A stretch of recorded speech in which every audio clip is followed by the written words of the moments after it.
Kaixo, gu Maria eta Ziergea, IEMHko bi ikasle eta diseinuko modulu egiten egia.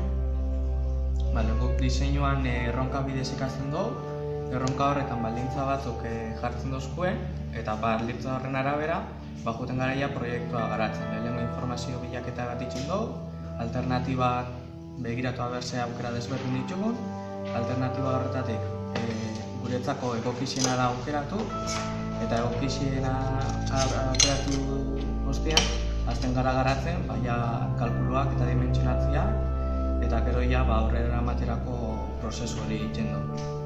Adibidez, lehenengo erronkan zanpatzaile bat genuen, zabor zanpatzaile bat, eta bigarrengo erronkan egia hain, eta da kontrol numeriko duen turrunka bezal bat izan jatzi. Adibidez? Bate ego etxosten hau, eta hemen daude baldintzak, eta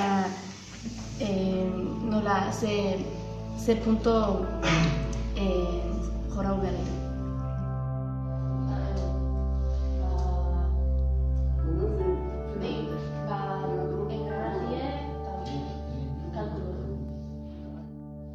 Hirutan hori goma bostan dugu.